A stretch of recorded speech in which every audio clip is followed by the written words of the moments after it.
Good afternoon. Can you tell me who you are and where we are at?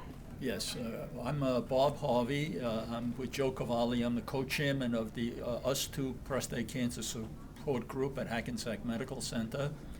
Today we're at Gilda's Club for a health fair, which is well attended. We're here with the representatives of the Prostate Net, and both of us are involved in reaching out to men with prostate cancer or to be checked for prostate cancer and to catch it early.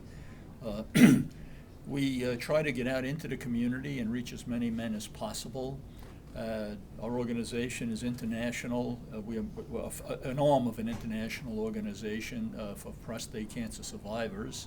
I myself am a prostate cancer survivor going on 8 years now.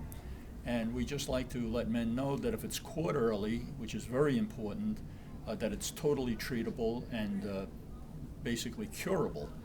You don't say you're cured, but if, as one of our members, a longtime member said, I'm cured until somebody tells me I'm not cured, and I just live my life that way. And I think that's the way to approach prostate cancer.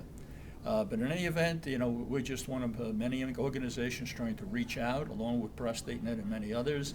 And we hope that this results in men getting checked early and keeping on top of their health and being proactive about their health. And thank you very much. You mentioned that people need to get checked early. So what does the PSA test, what is that role, what is the role of the PSA? The role of the PSA stands for prostate-specific antigen, and it's a blood test. And what it indicates, basically the raw number is important because if it's high, you'll look for something. But really, it's the advance in PSA, mainly the doubling time.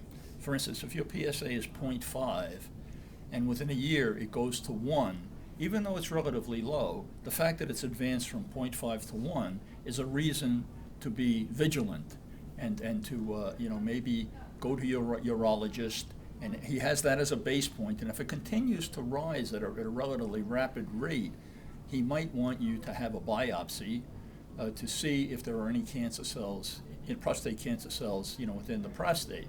So it's a good indicator. It's not foolproof, but it's a very good indicator of when you should start being vigilant and taking some action, about your prostate problem. How did you feel about the U.S. government suddenly saying men should not be screened using the PSA test? In my opinion, and in the opinion of the American Urological Association and in the opinion of US2 International, this is basically criminal. If you look at the board of advisors of this group, they have some MDs on there. Not one of those MDs is a urologist, a radiation oncologist, or a medical oncologist. We're the only three qualified to diagnose and treat prostate cancer, so it's a farce.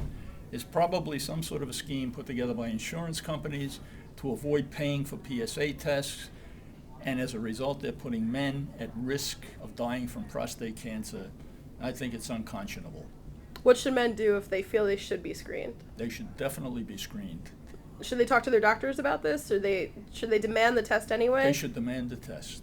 Absolutely should demand the test. And if they're talking to a urologist, he's not going to give them any battle on it, because the American Urological Association is totally against eliminating PSA tests. It's ridiculous. It saved so many lives over the years, and these are numbers that are statistically backed up. Catching prostate cancer early is so critical because it is so treatable at an early stage. And once it reaches a T4 stage or a T3 stage, where it's breached the wall of the prostate, then basically effective treatment is no longer an option. It's only chemotherapy and it's things that are going to keep you comfortable but not cure you. And there's no excuse for that, because if it were caught earlier and treated, it would all be embedded in the prostate and it would not have escaped.